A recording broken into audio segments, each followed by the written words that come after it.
ప్రతి నెల జీతం ఇంటికి పంపించి నా ఖర్చులకు 10 దినార్లు ఉంచుకొని ఆ 10 దినార్లను పొదుపుగా వాడుకొని మిగిలిన డబ్బును కూడబెట్టి 24 గ్రాముల బంగారు గాజులు మా అమ్మగారికి కానుకగా ఇచ్చాను. ఆ రోజు బంగారం ధర ఎంతో తెలుసా? 16 దినాల 900. నేను కొన్న గాజులు 24 గ్రాములు అనగా 421 దినార్లు అయ్యాయి. అవే గాజులు ఈ రోజు కొంటే ఈ రోజు రేటుతో పోలిస్తే 23 దినాలు గ్రాముకు ఉంది అనగా 24 గ్రాములకు గాను 572 దినాలు అవుతాయి. ఈ 3 సంవత్సరాలలో నేను పెట్టిన పెట్టుబడి నాకు వచ్చిన ఆదాయం ఎంతో తెలుసా? 150 దినార్లు, అంటే 40,000 రూపాయల పైనే. అందుకే మనం సంపాదించే ప్రతి రూపాయి ఫ్యూచర్లో మనకు బంగారు భవిష్యత్తు కావాలంటే మనం ఖచ్చితంగా బంగారం మీద పెట్టుబడి అయితే పెట్టాలి.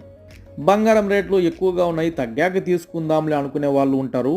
వాళ్ళు దీని నుంచి చాలా గ్రహించాలి. ఆ రోజు నేను ఇదే అనుకుని ఉంటే, ఆ రోజు గన కొనకుండా ఉంటే నాకు ఈ రోజు 40,000 రూపాయలు నా చేతి నుంచి పెట్టాల్సి వచ్చింది. అందుకే బంగారం మీద పెట్టుబడి పెట్టండి, బంగారు భవిష్యత్తు ఉంటుంది.